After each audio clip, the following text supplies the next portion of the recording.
اللہ تبارک و تعالیٰ نے ارشاد فرمایا، اعوذ باللہ من الشیطان الرجیم، بسم اللہ الرحمن الرحیم، 7واں پارے کے آغاز میں رب تعالیٰ ارشاد فرماتا ہے، فَعِندَهُ مَفَاتِحُ الْغَيْبِ لَا يَعْلَمُهَا إِلَّا هُوَ، فَعِندَهُ مَفَاتِحُ الْغَيْبِ، اور اللہ ہی کے نزدیک ہیں، اللہ ہی کے پاس ہیں مفاتیح الغیب، لا یعلمها، اور اللہ کے سوا کوئی نہیں جانتا، الا ہو، سوائے اس کے۔ اب اس آیت پر جو طویل گفتگو پہلے ہو چکی، لیکن میں مختصراً یہاں بیان کروں گا جو ایک ہی نقطہ ہے کہ اللہ نے یہ کیوں بیان فرمایا کہ میرے پاس غیب کے خزانوں کی چابیاں ہیں۔ یا تو اللہ کے خزانے ہوں اور اللہ تبارک تعالیٰ اس کے تالا لگا کر رکھے اور پھر اس کو کھولے اور اس میں سے کچھ چیز معلوم کرے اور پھر اس کو بند کر دے، تو پھر تو یہ مانا جا سکتا ہے کہ اللہ تبارک تعالیٰ کو کیا چابیوں کی ضرورت ہے۔ اللہ کی وہ ذات ہے جو ان چیزوں سے پاک ہے، بند کرنے سے پاک ہے، کھولنے سے پاک ہے، دروازوں سے پاک ہے، لاک کرنے سے پاک ہے، لاک کھولنے سے پاک ہے۔ جب اللہ کی ذات خزانوں کی چابیاں بنانے سے ہی پاک ہے اور چابیاں رکھنے سے ہی پاک ہے، چابی تب رکھی جاتی ہے جب اس کی حفاظت نہ کی جا سکے، اور چابی بنائی اس لیے جاتی ہے کہ یا پھر اس چیز کو، اس خزانے کو کسی اور کے حوالے کرنا ہو۔ میں اس پہ آلریڈی بڑی گفتگو کی، الحمدللہ زیادہ گفتگو نہیں کروں گا، اشارہ دے کے جا رہا ہوں۔ چابی اس لیے ہوتی ہے، بندے اپنے کے لیے نہیں ہوتی، اس لیے ہوتی ہے کہ چابی کسی خزانے کو لگاؤ یا تو چوری کرنے کا خطرہ ہو۔ ایک تو یہ ایک چیز یہ ہے، میرا خزانہ ہے، چوری ہو جائے گا تو میں تالا لگا کے چابی رکھوں گا۔ دوسری چیز یہ ہے کہ میں نے اس کی وراثت کسی کو دینی ہے، تھوڑی ہی دینی ہے، زیادہ نہیں دینی، لیکن تھوڑی ہی دینی ہے، تھوڑا دینا ضرور ہے، تبھی اس کھولنے کی ضرورت ہے، اور کھولنے کی چابی ضرورت پڑے گی، اور چابی کسی کو عطا کرنی ہے۔ اب بخاری اور مسلم کی روایات پہ گفتگو ہو چکی کہ اللہ فرماتا ہے غیب خزانے جب یہ میرے پاس ہے، اور اللہ کے رسول نے فرمایا کہ اللہ نے مجھے تمام زمینوں اور آسمانوں کے خزانوں کی چابیاں عطا کر دی ہیں، بخاری اور مسلم کی روایات۔ تو ایک الگ موضوع ہے، میں صرف اشارہ کر رہا ہوں کہ اللہ نے اپنی شان بیان فرمائی کہ میرے ہی پاس ہیں غیب خزانوں کی چابیاں اور کوئی نہیں جانتا۔ یہ اللہ کی شان حقیقی اور علم الذاتی کی قسم ہے، اسے کہتے ہیں اللہ کا ذاتی علم۔ اب اس پہ آگے جا کے مثالیں دوں گا، اور انشاءاللہ تبارک تعالیٰ گفتگو ایسی ہوگی کہ آج کے ایک نئے اعتبار سے جواب طلبگار ہوں۔ ہاں، یہ اللہ کی ذاتی صفت ہے، اور اللہ کی ذاتی صفت کے اوپر بے شمار کلام ہو سکتا ہے کہ اللہ کی بے شمار ذاتی صفات ہیں جو اللہ تبارک و تعالیٰ نے اپنے لیے ارشاد فرمائی اور پھر اپنے انبیاء کے لیے بھی ارشاد فرمائی، اپنے بندوں کے لیے بھی بیان فرمائی۔ میں آگے طرح سے مثالیں بھی دوں گا۔ تو یہ اللہ کی ذاتی صفت ہے۔ اللہ فرماتا ہے کہ لا یعلمھا، اللہ اور کوئی نہیں جانتا، اور اس طرح اپنی ذاتی صفت کا اقرار صرف اپنے سے نہیں کروایا، ہمیشہ اللہ اپنے توحید کا اقرار اپنے محبوب کی زبان سے ادا کرواتا رہا۔ اللہ یہ بھی کہہ سکتا تھا کہ میں ایک ہوں، میں اکیلا ہوں، میرا نہ کوئی بیٹا ہے نہ میں کسی سے جنا ہوں، خود بھی کہہ سکتا تھا، لیکن فرمایا نہیں محبوب کل تو کہہ دے ہو اللہ احد، اللہ ہی کہے، کہتے محبوب تو اعلان فرما میری توحید کا۔ اسی طرح پھر یہ بھی فرمایا محبوب، پہلے انبیاء نے بتایا کہ جو کچھ پیٹوں میں ہے، سورہ آل عمران کی آیت نمبر 49 میں، اس طرف جانا نہیں چاہتا۔ حضرت عیسیٰ علیہ السلام نے بتایا کہ تمہارے پیٹوں میں کیا ہے، اور تم جو کچھ گھروں میں پکا کے رکھ کے آئے ہو اس کا علم مجھے ہے۔ تو پہلے لوگوں نے، پہلے انبیاء نے غیب کی باتوں بتائیں تو لوگوں نے خدا سمجھ لیا، ان کی شان میں غلو کیا۔ تو محبوب تو اعلان کر کہ لا عالم الغیب، میں غیب نہیں جانتا، اگر غیب جانتا ہوتا تو میں بہت سارے خیر اکٹھی کر لیتا۔ اب یہ اللہ کی ذاتی جو ہے نا صفت، رب تعالیٰ کی ذاتی صفات کا بیان ہے کہ اللہ تبارک تعالیٰ اپنی صفت ذاتی علم الغیب کو بیان کر رہا ہے محبوب کی زبان سے۔ اب اس کا ہرگز یہ تعویل نہیں ہوگی کہ حضور کو کچھ بھی عطا نہیں کیا گیا۔ پھر اس آیت کو پورا دیکھ لیں، اس آیت میں اللہ فرماتا ہے اے نبی تو کہہ دے اگر تو غیب جانتا ہوتا تو بہت ساری خیر حاصل کر لیتا۔ اب یہ آیتیں پڑھوں اور اس پہ مکمل گفتگو اور مفسرین کی رائیں پیش کروں تو بہت طویل یہ گفتگو ہوگی، یہ 5-7 گھنٹے کی گفتگو بنتی ہے، لیکن میں مختصراً اس کو سمیٹ رہا ہوں اشارہ کر کے۔ اگر یہ آیت لے لی جائے اور اسے یہ مفہوم نکالا جائے کہ اللہ کے رسول کو کوئی علم غیب نہیں، اور یہاں پر مطلقاً نفی ہے، لا عالم الغیب، بالکل نہیں جانتا میں غیب، اور پھر آگے فرمایا کہ اگر میں غیب جانتا ہوتا تو خیر اکٹھی کر لیتا، انا اعطیناک الکوثر، کیا نبیوں کبھی خیر حاصل نہیں ہوئی؟ یا تو نبیوں کبھی خیر حاصل نہیں ہوئی، پھر تو اس بات کو اطلاق مطلقاً کیا جائے۔ اگر خیر حاصل ہوئی ہے تو پھر اس آیت کا مفہوم وہ نہیں جو عام عوام الناس اپنے عقل سے لے رہی ہے، بلکہ اس کا آیت کا مفہوم وہ ہے جو علامہ طبری نے بیان کیا ہے، جو علامہ قرطبی نے بیان کیا ہے. اب اس طرف جانا نہیں چاہتا، صرف بتا رہا ہوں. اب جو لباب التاویل کے اندر اور لباب التنزیل کے اندر اور علامہ مزری نے اور دیگر تفسیر مزری کے اندر علامہ قاضی ثناء اللہ پانی پتی نے اور دیگر ائمہ نے جو بیان کیا ہے، حافظ ابن کثیر نے جو بیان کیے ہیں، وہ بھی آگے چل کے آج گفتگو آئے گی، حافظ ابن کثیر کو کوٹ کروں گا. تو یہ تھی ذاتی کی بات کہ اللہ تعالیٰ نے اپنی ذاتی صفت کا بیان فرمایا کہ میرے سوا کوئی نہیں جانتا. پھر دوسرا مقام آ گیا، اللہ تعالیٰ نے فرمایا کہ میں اپنے نبی کو عطا فرما دیتا ہوں. بے شمار آیات کریمہ ہیں، طویل گفتگو ہو سکتی ہے، میں ایک دو آیات کی میں پیش کروں گا. سورہ جن میں فرمایا عالم الغیب فلا یظہر علی غیبہ، سورہ جن آیت نمبر 27 اور 28. عالم الغیب فلا یظہر علی غیبہ احدا الا من ارتضی من رسول. نہ یہاں اطلاع الغیب کی بات ہے اور نہ یہاں پر اسم علم کی بات ہے. یہاں بات ہے عالم الغیب، اللہ عالم الغیب ہے، اور اللہ کا استثناء یہاں بیان کر رہا ہے کہ جس چیز کی پہلے نفی ہو رہی ہے اب وہ ساری پلٹ کے آئیں گی. عالم الغیب فلا یظہر علی غیبہ احدا الا من ارتضی من رسول. اب اللہ سے پہلے جو گفتگو پہلے اس پہ توجہ کریں. عالم الغیب فلا یظہر علی غیبہ، کہ اللہ کی شان یہ ہے، اللہ غیب کا عالم ہے، اور اس کی شان یہ نہیں کہ ہر کسی کو غیب پر مطلع کرے. اب یہاں تک ایک جملہ کمپلیٹ ہے. اب اللہ کا استثناء آیا. اب یہ اللہ کا لفظ آتا ہے جس چیز کی پہلے نفی ہوتی ہے نا، اب وہ لوٹ کے آتی ہے. اب اس میں خیر طویل گفتگو نہیں کروں گا، اشارہ کر رہا ہوں. اب اللہ نے فرمایا میں عالم الغیب ہوں، اور میں ہر کسی کو، ہر عوام الناس میں سے ہر کسی کو غیب عطا نہیں کرتا. تمام مفسرین نے یہ لیا ہے، اور مفسرین کو پڑھیں. آپ یہ آیت کریمہ لکھ لیں، تمام تفسیریں اٹھا کر ان کی آیت کریمہ کی تفسیریں علماء سے پڑھیں. علامہ قرطبی کو پڑھیں، حافظ ابن کثیر کو پڑھیں جو کہ معتبر ان کے ہاں ہیں، اور اس کے علاوہ دیگر علماء، علامہ خازن کو پڑھیں، جناب امام خازن کو میں نے بات کی، جناب امام طبری کو پڑھیں، دیگر امام قاضی ثناء اللہ پانی پتی کو پڑھیں. تمام ائمہ کے مفسرین کو آپ پڑھیں. ٹھیک ہے، علامہ بیضاوی ہو گئے، علامہ حقی ہو گئے، تمام علماء کو پڑھیں. آپ ان آیات کو لکھ لیں. سورہ آل عمران کی آیت نمبر 179، سورہ جن کی آیت نمبر 27. تو فرمایا جس چیز کی نفی کی عالم الغیب، اور پلٹ کر آئی بات، فرمایا الا من ارتضی من رسول. اللہ غیب کا عالم ہے، ہر کسی کو عطا نہیں کرتا، مگر الا من ارتضی من رسول، اپنے رسولوں کو عطا، مرتضی رسولوں کو عطا کر دیتا ہے. اب مرتضی رسول کون ہے، فیصلہ آپ کر لیں. تو اب عطا کرنا آیا تو ہمارا یہ عقیدہ ہے، اللہ کی عطا سے نبی کریم صلی اللہ علیہ وسلم علم و غیب پر مطلع ہیں. اب کوئی کہے جی یہ اطلاع الغیب ہے، تو اطلاع الغیب کیا ہے؟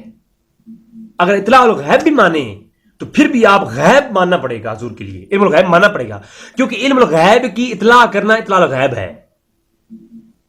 غیب کا علم نبیوں کو اطلاع کرنا، اطلاع ایک وہ برتن ہے، وہ واسطہ ہے جس کے ذریعے علم الغیب ایک ہستی سے دوسری ہستی تک جاتا ہے.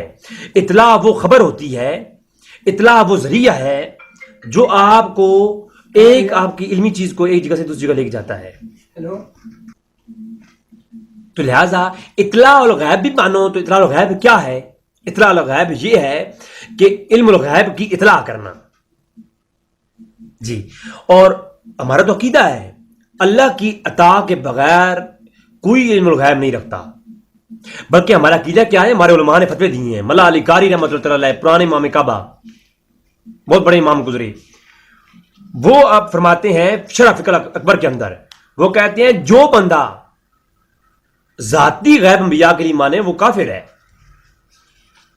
جی، جو یہ کہے ذاتی علم الغیب نبی کے لیے مانے وہ کون ہے؟ وہ کافر ہے. تو ذاتی علم غیب ہم نہیں رکھتے. کوئی عقیدہ کسی مسلمان کا نہیں ہے. میں اہل سنت کے منہج کی بات کر رہا ہوں، نہ بریلویوں کی نہ دیوبندیوں کی. نہ سنتے ہیں نا، اللہ فرماتا ہے انہ هو السمیع البصیر، اللہ ہی ہے جو سنتا ہے اور جانتا ہے، دیکھتا ہے. اب اللہ دیکھنے والا ہے، اللہ سننے والا ہے، یہ اللہ کی صفت ہے. اب اللہ نے مکمل اختیار کے ساتھ یہ صفت بندوں کے لیے ارشاد فرمائی، وَدِّ النَّاسُ سَمِيعًا بَصِيرًا، اور جو یہ لوگ ہیں ان کو میں نے سمیع و بصیر بنایا ہے. اور یہ اتنا کہہ کے اختیار دے دیا، جب میرے دل چاہتا ہے میں یوں دیکھتا ہوں، جب میرا دل چاہتا ہے میں اس چیز کو دیکھتا ہوں. اب میں یہ چیز نہیں دیکھنا چاہتا، میں نہیں دیکھتا. اب جب میں اس چیز کو دیکھنا چاہتا ہوں، جاننا چاہتا ہوں، میں دیکھتا ہوں. یعنی مکمل اختیار کے ساتھ اللہ نے مجھے سماعت بھی دی ہے اور بصارت بھی دی ہے. تو جب جس طرح اللہ نے مجھے، اللہ سمیع و بصیر ہے، اللہ کی صفت سمیع البصیر ہے. اب اللہ نے اسی شان، جو اللہ کی جو شان ہے، اس شان کے ساتھ کوئی سمیع و بصیر نہیں ہے، لیکن اللہ کی صفت تو ہے. یہ اللہ نے اپنے بندوں کو سمیع و بصیر بنایا ہے جس طرح بندوں کی شان ہے، اور اس طرح بندے اپنے اختیار کے ساتھ اسے استعمال کرتے ہیں. اسی طرح ہم کہتے ہیں علم الغیب بھی نبی کریم صلی اللہ علیہ وسلم کو عطا ہوا ہے، اور وہ جس طرح ان کی شان ہے وہ اس طرح توجہ فرماتے ہیں، ان کے علم میں وہ چیز آ جاتی ہے. ہاں، حضور کی توجہ کسی چیز پہ نہ ہو، حضور کا علم غیب جو ہے، حضور جو علم ہے وہ توجہ اور عدم توجہ کی بنیاد پر ہے. جب حضور کسی طرف توجہ فرماتے ہیں وہ حضور کے علم میں آ جاتی ہے. کسی طرف توجہ نہ ہو اور حضور کے علم میں نہیں ہوتی. جب کوئی شخص کہہ دے، سوال کر لے، حضور کی توجہ اس طرف جاتی ہے، فوراً حضور کی قلب اطہر پر وہ چیز، اس کا علم کا انکشاف ہو جاتا ہے. آگے چل کے دلائل آئیں گے انشاءاللہ تبارک تعالیٰ. 3 مثال اس طرح میں 22 سے زیادہ صفات قرآن کریم سے دکھا سکتا ہوں. جو اب اللہ فرماتا ہے میں رؤوف رحیم ہوں، باقی دوسرے مقام پر فرمایا نبی کریم صلی اللہ علیہ وسلم کو میں نے جو ہے رؤوف رحیم بنا کر بھیجا ہے. تو اب نبی بھی رؤوف رحیم، اللہ بھی رؤوف رحیم. تو اب فرق یہ ہے، اللہ حقیقی رؤوف رحیم ہے، حضور مجازی رؤوف رحیم ہے. اللہ حقیقی طور پر، ذاتی طور پر یہ صفت رکھتا ہے، اللہ کی عطا سے انبیاء رکھتے ہیں، یہ عطائی ہے. اب یہ چیز معلوم ہو گئی نا، اللہ کی چیز ذاتی ہوتی ہے، اور یہ جو کچھ بندوں میں ہے، انبیاء میں ہے، اولیاء میں ہے، یہ اللہ کی عطا سے ہے. جی، یہ عطائی اور یہ جو پھر فرق ہیں، جو آپ کو سمجھ آ گئی ہوگی بات.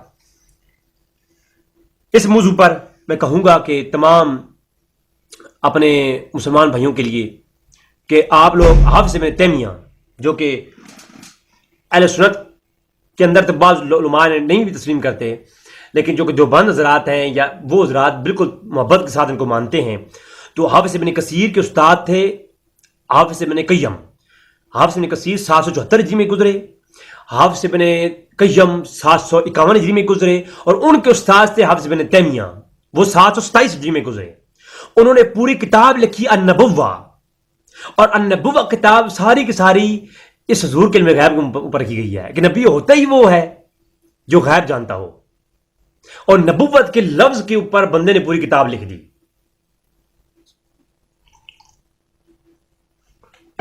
اب مجھے آپ بتائیں کہ حافظ ابن تیمیہ نے علم غیب کے اوپر پوری کتاب لکھ دی، تو یہ چیز ہے.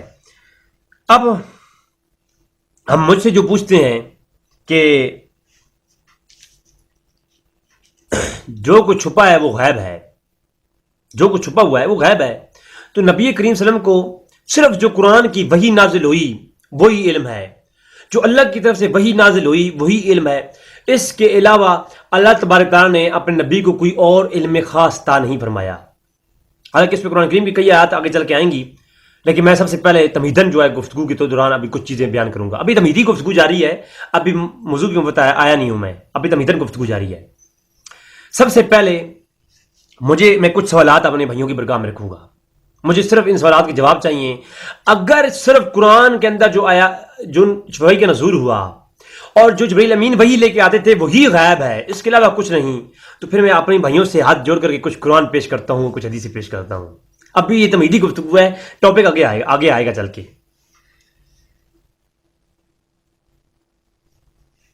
اب اللہ کی شریعت ہے کہ اللہ کا نبی جو ہوتا ہے وہ کبھی ایسا نہیں ہوتا کہ کوئی عمل اپنے آپ سے کرے، بلکہ میں تو یہ کہتا ہوں کہ اللہ کا نبی کی شان یہ ہوتی ہے، اعلان نبوت سے پہلے بھی نبی کے اندر ایسی کوئی چیز نہیں ہوتی کہ جس کو بعض کے لوگ ہائی لائٹ کریں اور کہیں کہ نبی کی یہ خامی تھی. نہیں ہوتا اس کو کوئی عمل دور جاہلیت میں بھی کہ وہ کوئی عمل ایسا کرے جو اللہ کے جو ہے حکم کے بغیر ہو. وما ينطق عن الهوى، اے محبوب تو جو کچھ بھی کرتا ہے، تو جو کچھ بولتا ہے وہ اللہ کی طرف سے ہے. تو یعنی نبی کا کوئی عمل بھی اللہ کے حکم کے آگے پیچھے نہیں ہوتا، یہ بات یاد رکھیے. اب چند سوالات اور بھائیوں سے کرنا چاہوں گا. میں تمہیدن گفتگو کر چکا کہ اللہ کا علم کیا ہے اور اللہ کے رسول کا علم کیا ہے. اب آتا ہوں تھوڑا تمہیدن گفتگو کی اس طرف کہ کچھ سوالات جو ہمارے بھائیوں سے کرنا چاہتا ہوں، اس کے جوابات مجھے چاہیے. جی، سب سے پہلی بات کہ نبی جب کہ اللہ کے کسی حکم سے ہٹ کے کوئی عمل کرتا ہی نہیں ہے. اور آپ دیکھیں جب نبی کریم صلی اللہ علیہ وسلم نے اعلان فرمایا کیا تم یہ اس بات کی گواہی دیتے ہو کہ میں صادق اور امین ہوں؟ کیا میں تمہیں کہوں کہ اس پہاڑ کے پیچھے سے ایک لشکر آ رہا ہے؟ جب یہ آپ سب لوگ جانتے ہیں اس روایت کو، تو مجھے ایک بات بتائیں، اس وقت ان لوگوں نے کہا کہ دلیل دیں آپ کہ آپ نبی ہیں. تو قرآن کریم میں اللہ تبارک تعالیٰ نے ارشاد فرمایا، میں آپ کے سامنے سکین لگا دوں گا. اللہ نے ارشاد فرمایا، محبوب اگر دلیل کے طور پر مانگتے ہیں نا، تم یہ کہو کہ میں نے تم میں 40 سال کی زندگی گزاری ہے، میری زندگی میں تم کوئی ایک کجی دکھا دو. یعنی اعلان نبوت سے پہلے ایک زندگی دلیل کے طور پر حضور نے پیش کی ہے. اب یعنی اعلان نبوت سے پہلے کی جو زندگی ہے، حضور نے وہ دلیل بنا کر کافروں کو دی کہ یہ میری زندگی تمہارے سامنے ہے، اس میں کوئی گناہ، کوئی ایسا کجی دکھا دو، اگر کجی پا لو بتا دو تو پھر نہ مانو مجھے نبی. اگر کوئی غلطی نہیں دیکھتے، 40 سال کی عمر تمہارے سامنے ہے، تو پھر جو ہے مان لو کہ میں اللہ کا نبی ہوں. یہ دلیل کے طور پر اپنی زندگی پیش کی حضور نے. آگے چل کے اب میں آپ سے سوال کرنا چاہتا ہوں. پہلا سوال کہ شراب کی حرمت اسلام کے اندر بعد میں نازل ہوئی. اب یہ میں سوال کرنا چاہتا ہوں تمام بھائیوں سے جو یہ کہتے ہیں کہ اللہ کے سوا کوئی غیب نہیں جانتا اور اللہ کی کوئی ایسی وحی نہیں جو قرآن کے بغیر نبی کو علم عطا کیا جائے. اب میرا موقف یہ ہے کہ اللہ تبارک تعالیٰ قرآن کے علاوہ ایک وحی مطلوع ہوتی ہے، وحی جلی جو قرآن کی صورت میں نازل ہوتی ہے. ایک اس کے علاوہ وحی ہے جو تبارک تعالیٰ وحی مخفی جسے کہتے ہیں، جو اللہ تعالیٰ جو ہے قرآن کا حصہ وہ نہیں بنتی، لیکن اللہ تعالیٰ نبی کو گائیڈ کرتا رہتا ہے. وہی الہام کے ذریعے ہوتی ہے. وہی کی بہت اقسام ہے، آگے چل کے رد قادیانیت میری گفتگو آئے گی تو اس کے اوپر وہی کے متعلق ختم نبوت پر بات وہ ہو جائے گی انشاءاللہ تبارک تعالیٰ. تو جب شراب کی حرمت نازل ہوئی، صحابہ اکرام پہلے خود شراب کا کاروبار بھی کرتے تھے. بخاری اور مسلم میں حدیثیں موجود ہیں کہ حضور نے یہ شراب ہے، یہ جو گدے ہیں، کھانے ہیں، گدے کا کھانا، شراب پینا اور نکاح متع، یہ پہلے دور میں جائز تھا. بعد میں ان کی حرمت پہ دلیل عید نازل ہوئی، پھر کو منع کیا گیا. تمام اہل سنت کے ہاں تمام کا یہ اتفاق ہے، اور بخاری مسلم میں اور قرآن کریم کی کئی آیات کریمہ اس میں موجود ہے. میں ایک سوال کرنا چاہتا ہوں. حرمت کی آیت نازل ہوئی بعد میں. جب دور جاہلیت میں ایک چیز تھی تو نبی کریم صلی اللہ علیہ وسلم سے کوئی ایک عمل بھی ملتا ہے کہ دور جاہلیت میں جب شراب جائز تھی اور اعلان نبوت سے پہلے نبی کریم صلی اللہ علیہ وسلم نے کبھی بھی شراب کو ہاتھ لگایا ہو؟ نہیں. کیوں نہیں؟ اس لیے کہ نبی کو اللہ تبارک تعالیٰ ہر لمحہ گائیڈ کرتا ہے. اعلان نبوت حضور نے بعد میں کیا. شراب پہلے بھی جو ہے لوگ پیتے تھے، لیکن حضور نے کبھی ہاتھ کو ہاتھ نہیں لگایا. نبی کی یہ شان نہیں ہوتی. حضور کے علم میں تھا کہ نبوت کے بعد اس نے حرام ہونا ہے. اب یہ قرآن میں تو کہیں نہیں ہے، قرآن کی آیت بعد میں نازل ہو رہی ہے. اب مجھے بتائیں ایک بات، وضو جو ہے وضو کی آیت کب نازل ہوئی؟ مدینہ دور میں. مدینہ دور کے اندر وضو کی آیت سورۃ مائدہ کی آیت نمبر 6 میں نازل ہوتی ہے. اور حضور وضو کب سے کر رہے ہیں؟ مکی دور سے. بھائی وضو کی آیت نازل ہو رہی ہے قرآن میں، اللہ کا حکم وضو کرنے کا بعد میں نازل ہو رہا ہے، اور نبی تو اللہ کے حکم سے تو ہٹ کے کوئی عمل کرتا ہی نہیں ہے. تو جو وضو کی آیت بعد میں نازل ہوتی ہے، حضور وضو مکہ میں کرتے ہیں، مدینہ میں 13 سال کے بعد آیت نازل ہوتی ہے. وہ حضور جو پہلے عمل کر رہے ہیں وضو کرنے کا، وہ کس آیت پر عمل کر رہے ہیں ذرا مجھے بتا دیجئے. کیونکہ نبی کا جو عمل ہوتا ہے وہ کبھی ایسا نہیں کہ فَاغْسِلُوا وُجُوهَكُمْ وَأَيْدِيَكُمْ إِلَى الْمَرَافِقِ، کہ تم اپنے جب وضو کرنے لگو تو اپنے ہاتھوں کو دھو لو، اپنے چہروں کو دھو لو. سورۃ مائدہ کی آیت 6 جب یہ نازل ہوئی. اب یہ آیت نازل کب ہوئی؟ یہ آیت نازل ہوتی ہے 6 ہجری میں. وضو کا حکم نازل ہوا اور حضور 13 سال قبل مکہ میں وضو کرتے ہیں. اب یہ حکم بعد میں آتا ہے، حضور عمل پہلے کرتے ہیں. یہ علم کہاں سے آ رہا ہے؟ یہ وہ علم ہے جسے علم الغیب کہتے ہیں. اور اللہ تبارک تعالیٰ آیت عوام کے لیے نازل ہوئی، جو ہے آیت امت کے لیے نازل ہوئی ہے. آیت قرآن کی صورت میں پوری امت کی ترتیب اور اس کی تربیت کرتی ہے. قرآن پوری امت کی تربیت کرتا ہے، جبکہ اللہ تبارک تعالیٰ نبی کی تربیت پہلے سے کرتا ہے. اور یہ علم الغیب ہے، یہ وہ علم ہے غیب کا. آگے چل کے قرآن کی حدیثیں اور قرآن اور حدیث آئے گا اس موضوع پر. صرف میں آپ سے سوالات کر رہا ہوں، سمجھانا چاہ رہا ہوں موضوع کو، تاکہ آپ سمجھ جائیں کہ حقیقت کیا ہے قرآن و حدیث کی.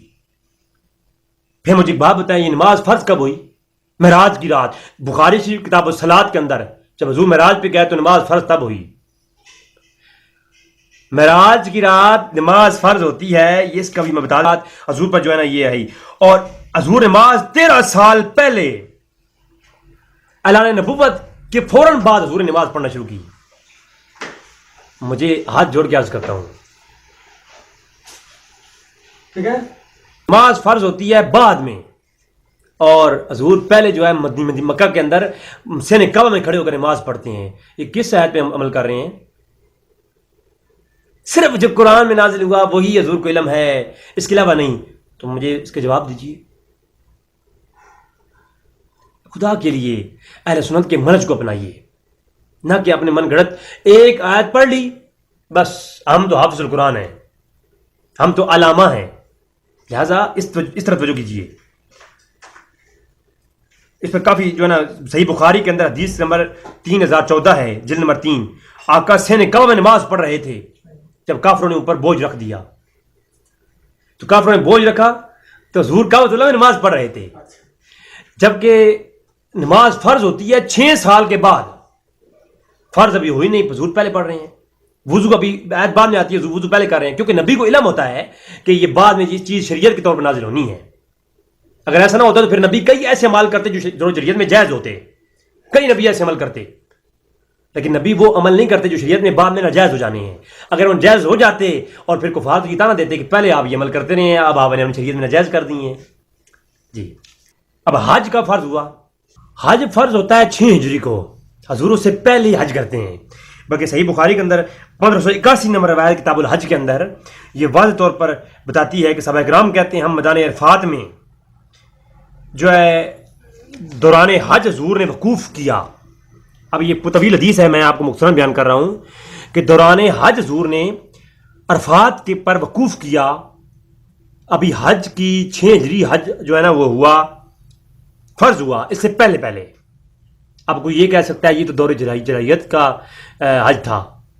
دور جاہلیت میں بھی لوگ حج کرتے تھے نا، تو کوئی یہ کہہ سکتا ہے یہ دور جاہلیت کا حج تھا. تو ارے دور جاہلیت میں جو وقوف تھا وہ تو مزدلفہ میں ہوا کرتا تھا، وہ میدان عرفات میں وقوف ہوا نہیں کرتا تھا. دور جاہلیت کا وقوف حج جو تھا وہ عرفات نہیں تھا، مزدلفہ تھا. تو حضور جو وقوف عرفات کرتے ہیں حج کے دوران، وہ بھی حج کی آیات اور حج کا فرض ہونے سے پہلے پہلے، تو وہ حضور یہ یعنی حضور کے علم کی شان ہے کہ ابھی آیات نازل نہیں ہوئی، ابھی شریعت بن کے وہ اتری نہیں ہے. حضور کے علم میں اللہ تعالیٰ نے پہلے ہی یہ عطا فرما رکھا ہے کہ اے نبی آپ وقوف عرفات کریں، کیونکہ بعد میں یہ شریعت بن کر کے آپ کی امت کے اندر راج ہوگا. تو شریعت جو ہے وہ امت کے لیے ہوتی ہے، اور یہ آیات جو قرآن نازل ہوا یہ امت کے لیے ہے. بے شک یہ حضور کا علم ہے، اس کے اندر بھی حضور کا وقتاً فوقتاً آیات نازل ہوتی گئی، حضور کا علم میں اضافہ ہوتا گیا. اہل سنت کا یہی عقیدہ ہے کہ قرآن نازل ہوتا رہا حتیٰ کہ جب یہ آیات نازل ہوئی کہ وَعَلَّمَكَ مَا لَمْ تَكُنْ تَعْلَمْ وَكَانَ فَضْلُ اللَّهِ عَلَيْكَ عَظِيمًا، تو حضور پر تمام علوم جو حضور کو عطا کر دیے گئے، وہ بھی حق ہے. لیکن میں یہ کہتا ہوں کہ اب بھی شریعت نازل نہیں بھی ہوئی، حضور کو اس کا پہلے جو ہے علم ہے. ایسا ہو، نبی کی یہ شان ہوتی ہے، نبی کا یہ مقام ہوتا ہے. ایسے نہیں کہ نبی پہلے زمانے میں دور جاہلیت کے کاموں کو اپنا لے اور بعد میں جب نبوت عطا ہو اور نبوت کا اعلان کرے. نبوت تو پہلے کی ہوتی ہے نا، اعلان کرنا ہوتا ہے. تو جب نبی اعلان کرے نبوت کا اور پھر وہ دور جاہلیت کے نظام کو ترک کرے، ایسا نہیں ہوتا. نبی ہوتا ہی ہو جو پیدائشی پیدا ہو تو وہ سراپا شریعت ہو. جی تو 15 سال فرض حج ہونے سے 15 سال پہلے حضور جو ہے وہ وقوف عرفات کرتے ہیں، اور وقوف عرفات کا جو شرعی حکم ہے وہ بعد میں نازل ہوتا ہے. تو مجھے اس بارے میں سمجھائیں نا، کون سی آیات پر نبی عمل کر رہا ہے، کون سے احکام جو نازل حضور پہ ہوئی ہیں اس پہ نبی عمل کر رہا ہے. ابھی اللہ نے نبوت کیا ہے، ابھی قرآن کی آیات نازل نہیں ہوئی، ابھی فرائض ہونا وجوب ہونا لازم نہیں آیا، ابھی نبی عمل کر رہا ہے، اس کا کوئی ثبوت ہے نہیں. تو کیا نبی اللہ کے حکم کے بغیر کسی چیز پہ عمل کر سکتا ہے؟ کبھی نہیں کر سکتا. نبی اللہ کی اطاعت کرتا ہے ہر لمحہ ہر گھڑی، اور خصوصاً اعلان نبوت کے بعد. اچھا پھر پوری دنیا کا اتفاق ہے، بیت المقدس پہلا جو قبلہ ہے، پھر اس پوری تمام امت کا اس پہ اتفاق ہے کہ پہلا جو قبلہ تھا وہ بیت المقدس تھا. پھر جب سورہ بقرہ کی آیت نمبر 144 نازل ہوئی، قد نرا تقلب وجهك في السماء ولنولينك قبلة ترضى، جب ولنولينك قبلة ترضاها، جب یہ آیت نازل ہوئی تب پہلے قبلے سے ہٹا کر کے دوسرے قبلے کی طرف حضور کی رضا پر یہ تعویل قبلہ ہوئی، قبلے کو چینج کیا گیا، بیت المقدس کی طرف سے رخ ہٹا کر کے حضور نے کعبۃ اللہ کی طرف کیا. یہ پہلی آیات نازل ہوئی. تو میں یہ کہتا ہوں بڑی محبت کے ساتھ کہ بخاری شریف کتاب الصلاۃ میں 390 نمبر روایت ہے کہ ہجرت مدینہ کے بعد 16 ماہ تک بیت المقدس کی طرف حضور منہ کر کے نماز پڑھتے رہے. تو ناظرین ابھی آپ خود دیکھیں کہ کعبۃ اللہ جو قبلہ بنا ہے، اس سے پہلے بیت المقدس کی طرف جو ہے رخ کر کے نماز پڑھنا یہ کس جگہ کا حکم ہے؟ کون سی آیت میں یہ حکم نازل ہوا تھا کہ حضور پہلا قبلہ جو نماز کے لیے حضور نے منتخب کیا وہ کون سی آیت پر عمل تھا؟ مجھے بتائیں نا. 16 ماہ جو حضور بیت المقدس کی طرف منہ کر کے قبلہ بنا کر کے نماز پڑھتے رہے ہیں، قرآن میں آیت ہے؟ نہیں. قرآن میں صرف ایک ہی قبلے کے متعلق آیت ہے کہ بیت المقدس کی طرف سے رخ ہٹائیں اور ادھر اپنی تیری رضا یہ ہے تو قبلہ چینج کر دیتے ہیں. تو نبی کی رضا کے اوپر یہ قبلہ چینج کیا گیا، لیکن پہلے جو قبلہ تھا وہ کسی شریعت میں کسی جگہ پہ وہ اس کا حکم نہیں آیا. تو نماز فرض ہونے کے بعد بھی بیت المقدس کی طرف منہ کر کے نماز کا پڑھنا کس آیت کے اوپر نبی کا عمل تھا؟ یہ حضور کا وہ علم ہے جو اللہ تبارک تعالیٰ ڈائریکٹ اپنے نبی کو عطا فرماتا ہے. اس پہ کافی کلام کیا جا سکتا ہے. میں تمہیدن یہ چیزیں آپ کو پیش کی تاکہ آپ کے ذہن میں یہ بات بیٹھ جائے کہ اسی طرح کے اور یہ ایک علوم ہے اللہ تبارک تعالیٰ جو نبیوں کو عطا فرماتا ہے، جو شریعت کا حصہ نہیں ہوتے، لیکن ہر چیز کا علم نبی کو عطا کر دیتا ہے اللہ تبارک تعالیٰ. ابھی کمال کا شریعت میں نزول کا ان کا ہونا بعد میں آتا ہے، نبی خود بخود پر اس پہ عمل کرتا ہے. یہ کیسے ممکن ہے؟ جی آتے ہیں اپنے ٹاپک کی طرف. اب آتے ہیں دلائل کی طرف. سب سے پہلے میں نے آپ کو بتایا کہ اللہ کا ذاتی علم ہے، اور ملا علی قاری نے فتویٰ دیا کہ جو اللہ کے ذاتی علم کے جیسا کسی اور کے لیے علم مانے وہ کافر ہے. ٹھیک ہے، اللہ کی عطا سے نبی غیب جانتے ہیں، یہ عقیدہ رکھنا ہے، اور یہی عقیدہ ہمارے اسلاف کا رہا ہے اور یہی ہے. تو سب سے پہلے آپ کے سامنے پیش کرتا ہوں، اس کے اندر یہ اعلان ہوا وَلَا يُحِيطُونَ بِشَيْءٍ مِّنْ عِلْمِهِ إِلَّا بِمَا شَاءَ. اب جب یہ آیت آئی کہ اور اس کی معلومات میں سے کسی چیز کا بھی احاطہ نہیں کر سکتے مگر جس قدر وہ جسے چاہے. سورہ یا آیت الکرسی کے اندر یہ حکم ہوا کہ اللہ کی جو علم ہے اس کا احاطہ تم نہیں کر سکتے، لیکن جس قدر وہ چاہے کسی کو دے دے یا کسی پہ عیاں کر دے علم. اب اس کی تفسیر میں امام علامہ فخر الدین رازی تفسیر کبیر میں لکھتے ہیں، وہ کہتے ہیں کہ لا يعلمون بالغیب الا عند الاطلاع اللہ بعد الانبیاء على بعد الغیب كما قال عالم الغیب فلا يظہر على غیبه احدا. تو یہ امام فخر الدین رازی تفسیر کبیر میں کہتے ہیں اس آیت کے تحت، سورہ آیت الکرسی کی اس آیت کے تحت لوگ، یعنی حکم اس کا یہ ہے کہ عام لوگ اللہ کے علم کو نہیں جانتے اور اللہ کے علم کا احاطہ نہیں کر سکتے. اللہ اپنے علم میں سے اپنے انبیاء کو غیب کا علم دیتا ہے. لفظ غیب کا استعمال بھی کیا اور غیب کا علم کے بارے میں بھی کہا. یہ اہل سنت کا ریفرنس نمبر 1 کہ آیت کے تحت علامہ فخر الدین رازی کہتے ہیں، ائمہ و مفسرین کے ہاں ایک بڑی حجت سمجھے جاتے ہیں. تو وہ کہتے ہیں تفسیر کبیر میں کہ اللہ اپنے نبیوں کو غیب عطا فرما دیتا ہے، اس پہ آیات پیش کرتے ہیں عالم الغیب فلا یظہر علی غیبہ، سورہ جن کے اندر آیت مستعیض پیش کرتے ہیں. یہ ریفرنس نمبر 1. پھر ارشاد فرمایا فَعِندَهُ مَفَاتِحُ الْغَيْبِ لَا يَعْلَمُهَا إِلَّا هُوَ. اس کے تحت علامہ قرطبی کہتے ہیں کہ اللہ کے سوا اللہ ہی کے پاس ہے تمام غیب کے خزانے کی چابیاں اور کوئی نہیں جانتا. اور چونکہ ان آیت کریمہ کو پیش کر کے لوگ اس سے غلط عقیدہ لیتے ہیں، میں ان کو اس آیت کا مفہوم مفسرین کے ہاں سے سمجھا رہا ہوں. کہ فرمایا امام قرطبی نے فرماتے ہیں سوائے اللہ کے پاس غیب کا علم کسی کے پاس نہیں، مخلوق سے سب پوشیدہ ہے، اور اللہ ہی سب جانتا ہے. اس آیت کا مطلب یہ ہے وَعِندَهُ مَفَاتِحُ الْغَيْبِ لَا يَعْلَمُهَا. اس آیت کا مطلب، اور کہتے ہیں کہ اور اللہ جس پر اطلاع کرنا چاہے وہ عطا کر دیتا ہے، مثلا اپنے انبیاء کو، اپنے رسولوں کو، ٹھیک ہے، جسے چاہے عطا کر دیتا ہے. اللہ نے ارشاد فرمایا وَمَا كَانَ اللَّهُ لِيُطْلِعَكُمْ عَلَى الْغَيْبِ وَلَٰكِنَّ اللَّهَ يَجْتَبِي مِن رُسُلِهِ. قرآن کی سورۃ ال عمران کی آیت نمبر 179 پیش کی ہے. اب جو آیتیں لوگ پیش کرتے ہیں ان کا مفہوم مفسرین کیا سمجھا رہے ہیں یہ سنیں. بلکہ امام راضی بھی اسی آیت پہ بولتے ہیں، اور امام راضی کہتے ہیں فَإِن سَنَةَ اللَّهِ جَارِيَةٌ بِأَنَّهُ لَا يَطْلَعُ عَوَامُ النَّاسِ، کہ اللہ کی یہ شان یہ ہے کہ اللہ کا جو علم ہے یہ عوام الناس کو اللہ نہیں بتاتا، ہر کسی کو نہیں سمجھاتا بتاتا یہ علم. ہاں علی الغیب ہی، غیب پر، الفاتح حتی یتمزر عندہ الموافق والمنافق.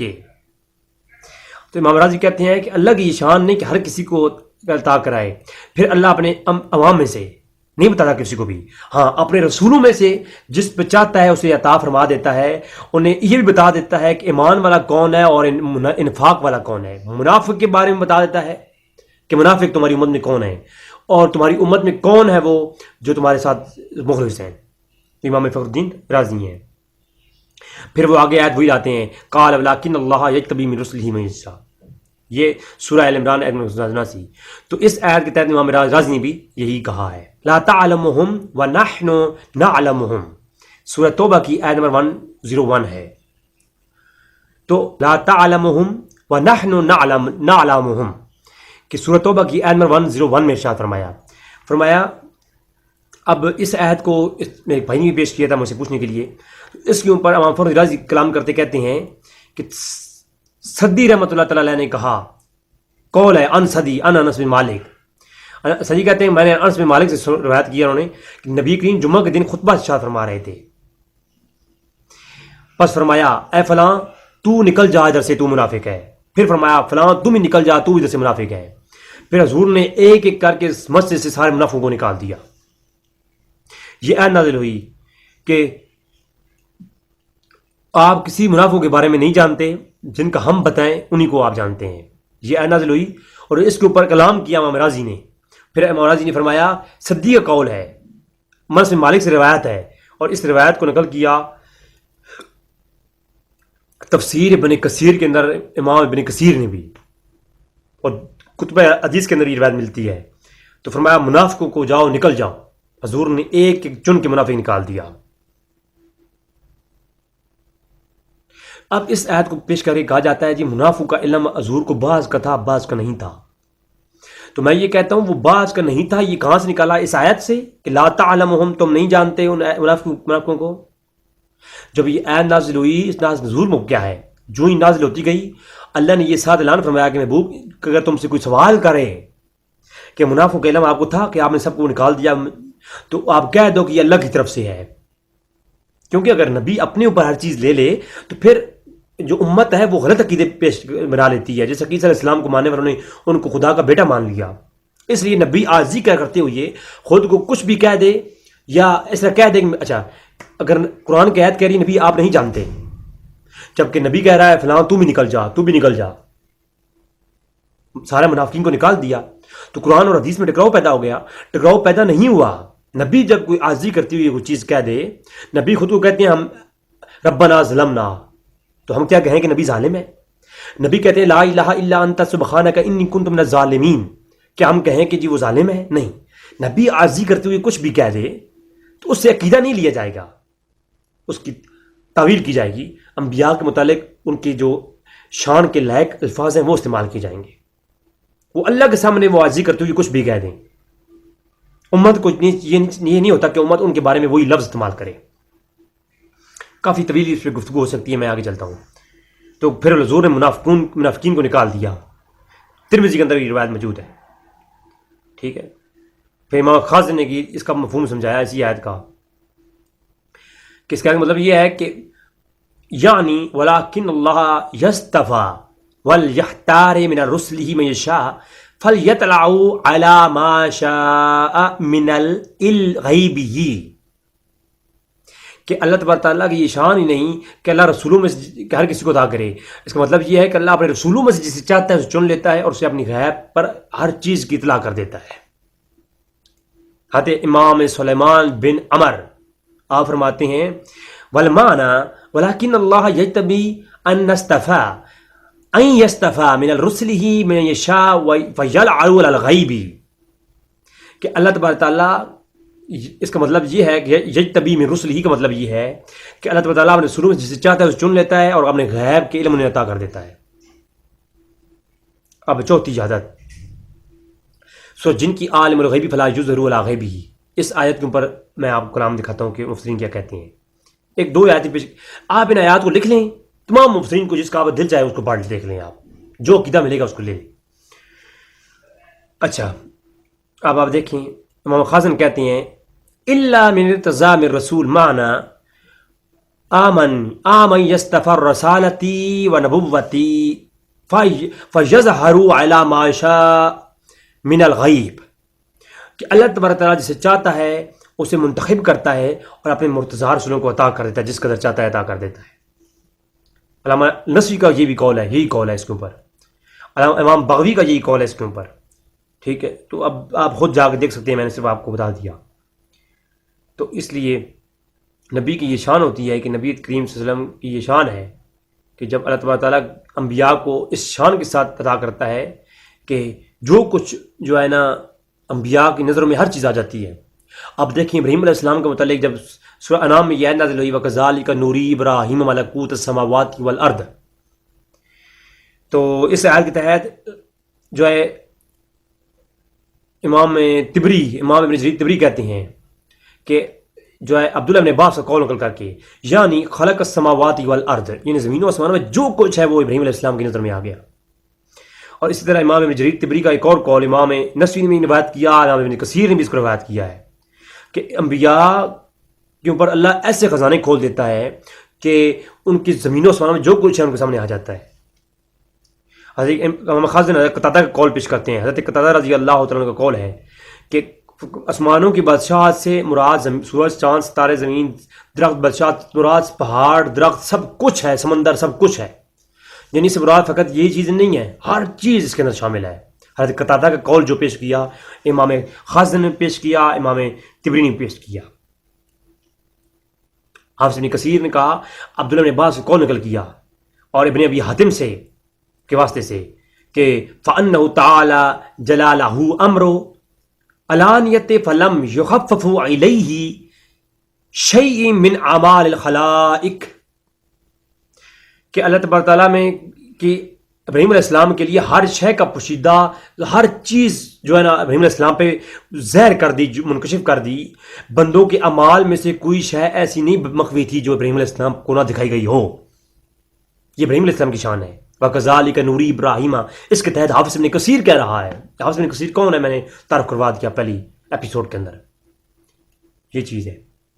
امام بغوی، مجاہد اور سید ابن جبیر کا قول نقل کرتے ہیں، جسے امام جوزی نے بھی اس کو نقل کیا جناب، اور دیگر ائمہ نے بھی اس کو لیا، کہ اس کا مطلب یہ ہے کہ ہم نے اسے علم، ایسا علم دیا کہ اس میں کوئی چیز کسر نہ اٹھا رکھی۔ آپ مجھے خود بتائیں آپ کہ کیا اس پہ لیں گے جناب۔ پھر خضر علیہ السلام کے متعلق بھی ائمہ کی ایسی سی قول ہیں کہ آپ دیکھیں، آپ تو سب مشرک کہیں گے، سارے مشرک ہیں، یہ سارے مشرک ہیں، پھر کون ہے جو صحیح ہے اس کو بھی ہم بتائیں۔ تو امام محمد بن جریر طبری ابن عباس سے قول کرتے ہیں کہ حضرت خضر علیہ السلام اور موسیٰ علیہ السلام آپ دونوں پسندیدہ بندے تھے اللہ کے، اور آپ دونوں غیب جانتے تھے۔ اب ابن جریر طبری جو اسلام کی سب سے معتبر تفسیر ہے، اس کے بارے میں کیا کہیں گے؟ خضر علیہ السلام سورۃ کاف کے اندر جائیں تو دیکھیں آپ، جامع الاحکام کے اندر لکھا ہوا ہے۔ پھر طویل گفتگو ہو سکتی ہے، آپ دیکھیں اللہ شاہ فرماتا ہے وَسَخَرَ لَنَا، بلکہ وَسَخَرَ لَكُمْ مَا فِي السَّمَاوَاتِ وَمَا فِي الْأَرْضِ، اور اس نے جو کچھ آسمانوں میں ہے اور زمینوں میں ہے سب کچھ نبی آپ پر مسخر کر دیا۔ اب اس مسخر اور تسخیر کے مفہوم کے بارے میں کلام کروں، قرآن کریم کی یہ آیت ہے سورہ جاسیہ کی آیت نمبر 13، وَسَخَرَ لَكُمْ مَا فِي السَّمَاوَاتِ وَمَا فِي الْأَرْضِ، جو کچھ زمینوں میں ہم نے تمہارے لیے مسخر کر دیا ہے۔ اس کا معنی میں علماء پہ ادھار چھوڑ رہا ہوں، اس کے بارے میں ضرور میری رہنمائی فرمائیں۔ میں اگر تذکیر کا معنی کروں گا تو مجھے مشرک کہیں گے لوگ. جی اب میں یہاں پر ایک خاص بات کہتا ہوں جناب. سورۃ توبہ کی آیت نمبر 66 لا تعتذروا قد کفرتم بعد ایمانکم، کہ وہ لوگ ایمان لانے کے بعد کافر ہو گئے. یہ آیت نازل ہوئی سورۃ توبہ کی آیت نمبر 66. اس کا شان نزول کیا ہے؟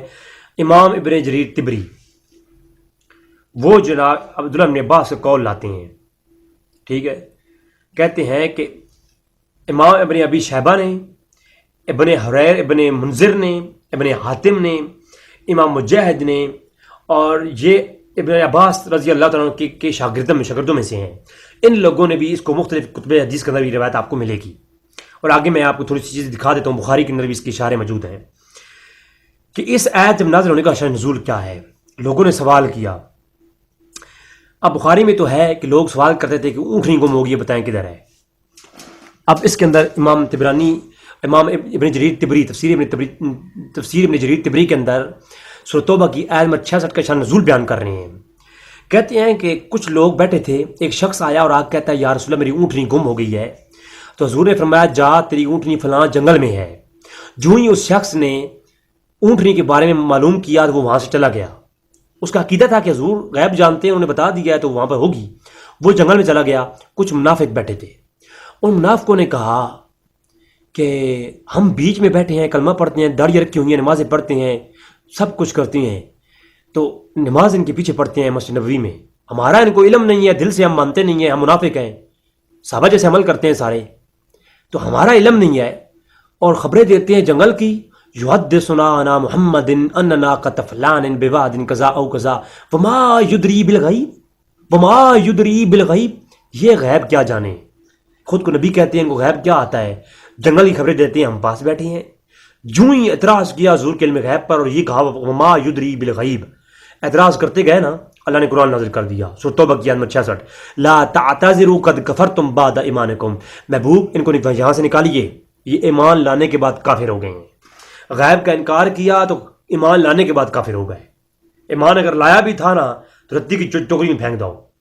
ان کا ایمان ردی کی ٹوکری میں گیا. ہم ایمان لانے کے بعد، یعنی قرآن کہہ رہا ہے پہلے وہ ایمان لائے ہیں پھر کافر ہو گئے. کافر انہوں نے کیا کیا؟ توحید کا انکار کیا. انہوں نے علم غیب وما یدری بالغیب، غیب کا انکار کیا. اور میں آگے بخاری اور مسلم کی روایات اس واقعے کی تائیداً پیش کروں گا. آپ مجھے بتائیں کہ ایمان لانے کے بعد کافر ہوئے. سورۃ توبہ کی آیت نمبر 66 امام ابن جریر طبری اور امام جلال الدین سیوطی در منصور اور مصنف ابن ابی شیبہ اور دیگر ائمہ نے ان کو اپنے سند کے ساتھ تک روایت کیا ہے اس واقعے کو. اب منافقین سوال کرتے تھے حضور سے، یہ جو آیت نازل ہوئی کہ ایمان لانے کے بعد کافر ہو گئے، اس کے تحت بخاری مسلم میں بہت کچھ ہے. اگر سارا گفتگو کی جائے تو بہت وقت ضائع ہوگا. آپ دیکھیں عبداللہ بن عباس سے روایت ہے، یہ صحیح بخاری ہے، کتاب التفسیر ہے. لا تسألوا عن شیئا، اس آیت کی تفسیر بیان کرتی ہے. عبداللہ بن عباس کہتے ہیں کان قوم یسألون رسول صلی اللہ علیہ وسلم استہزاء، بعض لوگ تھے جو کہ حضور کے سامنے مذاق کرتے تھے. یعنی ایک گروہ ایسا تھا جو حضور سے ہر وقت الٹے سیدھے سوال پوچھا کرتا تھا. بتائیں یا رسول اللہ میرا باپ کون ہے، یا رسول اللہ میری اونٹنی گم ہو گئی، آپ میری بھی اونٹنی بتا دیں. وہ جو اونٹنی والا واقعہ پیش آیا نا، اس کے بعد یہ ترتیب بنا لی منافقوں نے سوال پہ سوال کرنے. تو ایسے جو ہے نا وہ سوال کرتے رہتے تھے لوگ. پھر وہ آیت نازل ہوئی لا تعتذروا قد کفرتم بعد ایمانکم، تو اس کے بعد پھر یہ ان کو نکال دیا گیا. تو وہ سوال کرتے بتائیں کہ ہماری اونٹنی کدھر ہے، اور کبھی کہتے بتائیں جی ہمارے جو ہے وہ باپ کون ہے. تو اللہ نے آیت نازل کی لا تسألوا عن شیئا، ایسی باتیں کے بارے میں سوال نہ کرو کہ پھر تمہیں معلوم ہو تمہیں برا لگے. میرا اس پہ آلریڈی کلپ موجود ہے. تو حضرت عبداللہ بن عباس کہتے ہیں یہ سوال کرتے تھے. انس بن مالک سے روایت ہے اسی کتاب تفسیر کے اندر، کتاب الاعتصام صحیح بخاری کے اندر، راوی چینج ہو گیا. انس بن مالک پہلے عبداللہ بن عباس تھے، اب انس بن مالک ہیں. وہ کہتے قال رجل یا نبی اللہ من نبی ہی. تو ایک شخص نے آ کر حضور کی برگاہ میں کہا کہ یا رسول اللہ میرا باپ کون ہے. تو فرمایا تیرا باپ فلاں ہے. قال ابو کا فلان، تیرا باپ فلاں ہے. ہائے ہائے. پھر یہ آیت نازل ہوئی کہ اے ایمان والو کہ لا تسألوا عن شیئا، کہ ایسی بارے میں سوال نہ کرو کہ اگر تمہیں بتائے جائیں اور تمہیں برا لگے. جی تو اسی طرح امام ابن طبری نے بھی یہ تمام واقعات کو اپنی امام طبری نے بھی روایت کیا اپنی تفسیر کے اندر بھی، جامع الاحکام، جامع البیان تفسیر بیان کے اندر. اور پھر اسی کے اوپر حضرت ابو موسیٰ اشعری کی روایت ہے کہ حضور سے بعض لوگوں نے اس طرح کے ناپسندیدہ سوال پوچھے، حضور جلال میں آ گئے. حضرت ابو موسیٰ اشعری فرماتے ہیں، اب دیکھیں ایک ہی روایت بعض صحابہ کرام اس کو بیان کر رہے ہیں، تواتر کے ساتھ ثابت ہے. یہ ایسے سوال کر رہے تھے لوگ، صحیح بخاری کے اندر روایت ہے. تو روایت جب سوال کرتے رہے، حضور جو ہے جلال میں آ گئے. حضور نے فرمایا چلو سلونی، جو پوچھنا ہے مجھ سے پوچھ لو. ثم قال الناس سلونی، جو کچھ لوگوں پوچھنا ہے پوچھ لو. حضور جلال میں آ گئے. اور پھر حضور نے کیا کیا کہ صحابہ کرام فرماتے ہیں فلما اکثر علیہ الغضب، کہ حضور جلال میں آ گئے. ثم قال، حضور نے پھر فرمایا الناس، اے لوگو، سلونی، جو اما شئتم، جو کچھ جاننا چاہتے ہو پوچھ لو مجھ سے. پھر جب یہ سوال حضور نے یہ کہا تو پھر جو ہے کیا ہوا کہ ایک شخص کھڑا ہو گیا، فٹافٹ منافق تھا نا، کھڑا ہو گیا. اس نے کہا کہ بتائیں میرا باپ کون ہے. تو حضور نے فرمایا فلاں، پھر فرمایا فلاں. پھر ایک اور مقام، پھر ایک اور روایت اسی طرح سے انس بن مالک سے روایت ہے. حضور نے فرمایا سلونی سلونی، مجھ سے سوال کرو. صحیح بخاری، یہ کتاب العلم کے اندر بھی حدیثیں تواتر کے ساتھ موجود ہیں، کتاب الاعتصام کے اندر بھی اور کتاب التفسیر کے اندر بھی ایک ہی روایت مختلف طرق سے موجود ہے. اتنے صحابہ کرام اس کے راوی ہیں. اب کتاب العلم کی روایت پیش کرنے لگا ہوں. حضرت موسیٰ اشعری فرماتے ہیں جی کہ اسی طرح حضور کے سامنے حضور جلال میں تھے اور سوال کرنے لگ گیا بندہ. تو اس میں سے عبداللہ ابن حذیفہ اٹھے. آپ نے فرمایا کہ بتائیں جی میرا باپ کون ہے. فرمایا تیرا ابو کا حذیفہ، تیرا باپ حذیفہ ہے. پھر ایک اور شخص کھڑا ہوا، وہ کہنے لگا بتائیں جی میرا باپ کون ہے. حضور نے کیا فرمایا؟ حضور نے فرمایا قال ابو کا سالم مولا شیبتا. فرمایا تیرا باپ سالم ہے جو شیبہ کا غلام کردہ، آزاد کردہ غلام ہے. ایک شخص جو سویا ماں کے ساتھ، اس کی ماں کے ساتھ اس کا باپ سویا، اور وہ پیدا ہوا جس متوج سے، پیدا ہو کر 25 سال کی عمر میں، 50 سال کی عمر میں حضور کی برگاہ میں کہتا ہے یا رسول اللہ بتایا میرا باپ کون ہے. اللہ کے سوا کس کو علم ہے کہ اس کی ماں کے ساتھ کون سویا تھا، کس کے نطفے سے ہے وہ. اگر اللہ کے سوا کوئی نہیں جانتا تو پھر یہ بات تو غیب کی ہے، چھپی ہوئی بات ہے. اس کی ماں کے ساتھ کون سویا تھا یہ بات کوئی نہیں جانتا. اور یہ بات سن کے شرمندہ ہو گیا وہ، کیونکہ وہ سالم کا بیٹا تھا ہی نہیں، وہ کسی اور کا بیٹا تھا، لیکن وہ نطفہ سالم کس سے پیدا ہوا تھا. شرمندہ ہو گیا، وہاں چلا گیا. تو پھر قرآن کی آیت نازل ہوئی کہ ایسی سوال مت کرو کہ تمہیں پھر شرمندگی ہو. اسی طرح انس بن مالک سے کتاب علم کے اندر ایک اور روایت اسی طرح سے معلوم ہے. حضور نے 3 دفعہ کہا جو پوچھنا ہے پوچھ لو. پھر حضرت حذیفہ کھڑے ہوئے تو حذیفہ کی ماں نے کیا کہا جب گھر گئے معلوم، کہتی ہے عبداللہ ابن حذیفہ کی ماں کہتی ہے کہ اے عبداللہ ابن حذیفہ تیری خاک آلودہ تیری ناک ہو. اے تجھے پتہ نہیں کہ عرب کے دور جاہلیت میں عورتوں کے ساتھ کیا ظلم ہوتا تھا؟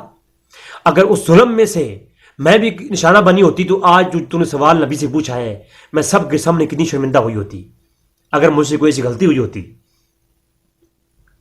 تو عبداللہ ابن حذیفہ کی ماں نے ان کو اس بات پہ ڈانٹا کہ نبی تو غیبی خبر بتاتے ہیں اور تم جا کر کے سوال کر رہے ہو. تو اس لیے یہ چیز ہے. پھر لباب فی علوم الکتاب، یہ تفسیری کتاب ہے، آپ کو سامنے پیش کر دیتا ہوں اس کا بھی حوالہ. الرحمن علم القرآن، اسے علم القرآن، الرحمن علم القرآن خلق الانسان.